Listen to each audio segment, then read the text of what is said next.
اعوذ باللہ من الشیطان الرجیم بسم اللہ الرحمن الرحیم اللہم صلی علی سیدنا و مولانا محمد وعلی آل سیدنا و مولانا محمد وبارک وسلم۔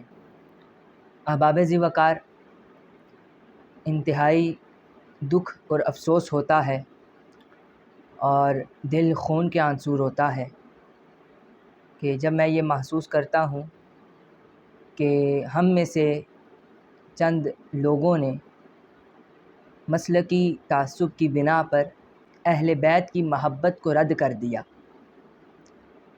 اور ان احباب نے یہ سوچ لیا کہ جس نے علی کا نام لیا، جس نے حسین کا نام لیا، جس نے حسن کا نام لیا، وہ اہل تشیع ہے، اور ہم علی علی اس لیے نہیں کرتے کہ ہم اہل تشیع تھوڑی ہیں۔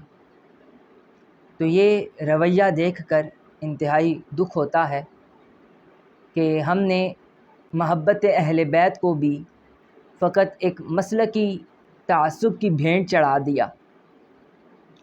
حالانکہ دیکھنا تو یہ چاہیے کہ اہل بیت سے خود حضور نبی اکرم صلی اللہ علیہ وسلم نے محبت کی ہے۔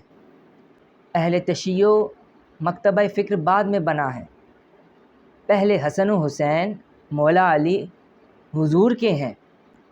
مسئلہ یہ ہوتا ہے کہ ہم نے وہ جو پہلی چین میں جو رشتے تھے ان کو بھلا دیا، اور آج کے دور میں فقط اپنے مسلکی تعصب کی بنا پر ہم نے ان لوگوں سے، ان ہستیوں سے محبت کا اظہار کرنا چھوڑ دیا۔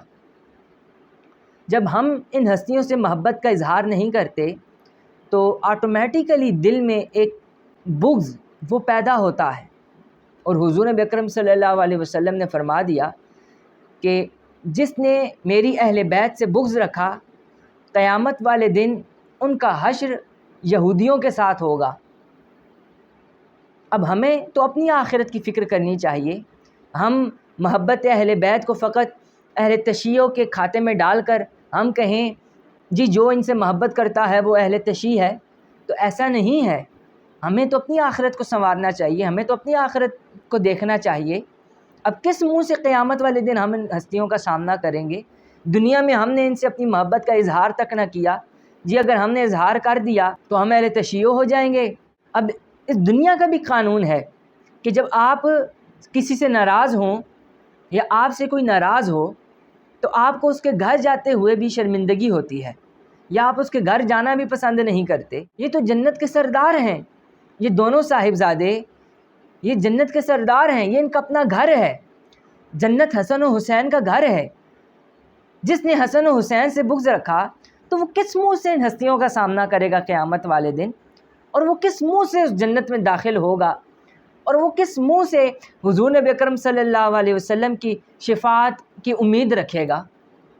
آنے والے وقت میں آپ دیکھیں گے کہ جس طرح آج ایک حدیث مبارکہ پیش کی جاتی ہے کہ جس نے جس قوم کی مشابہت اختیار کی، روز قیامت ان کا حشر ان کے ساتھ ہوگا، اور اس کو سیاہ کپڑوں کے ذیل میں پیش کیا جاتا ہے کہ یہ سیاہ کپڑے پہننا محرم الحرام میں یہ ان کی شبیہ ہے اہل تشیع کی، تو ان کا حشر بھی آپ کے ساتھ ہو جائے گا۔ یہ بات بھی یاد رکھیے گا، وہ وقت بھی دور نہیں ہے کہ محبت اہل بیت پر آہستہ آہستہ اتنے حملے ہو چکے کہ آہستہ آہستہ اب محبت اہل بیت کو بھی فقط اہل تشیع کی مشابہت قرار دیا جائے گا، اور اہل تشیع کی مشابہت قرار دے کر یہ بتایا جائے گا کہ جس نے اہل بیت سے محبت کی وہ تو اہل تشیع کرتے ہیں، اس لیے ہم ان کی شبیہ نہیں کرتے تاکہ ہمارا حشر ان کے ساتھ نہ ہو۔ اور بھئی ہمیں تو اپنی آخرت کو دیکھنا چاہیے۔ حضور نے فرما دیا جس نے اہل بیت کے لیے ذرہ برابر بھی اپنے دل میں بغض رکھا اس کا حشر تو یہودیوں کے ساتھ ہو رہا ہے۔ اب وہ تو اہل تشیع ہیں، ان کا اپنے اعمال ان کے لیے، انہوں نے اپنی قبر میں جانا ہے، انہوں نے اللہ کے سامنے اپنا حساب پیش کرنا ہے۔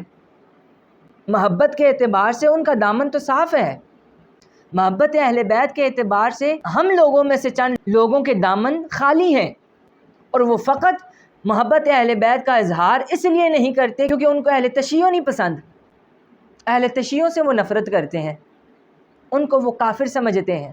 خدا کے لیے اپنے دامن کو مسلکی اور فرقہ واریت سے بچائیں، اپنے ذہن کو وسیع کریں، آج کوئی شخص ایسا نہیں جس کو اس کے اعمال کا نہ پتہ ہو کہ وہ کیا کر رہا ہے۔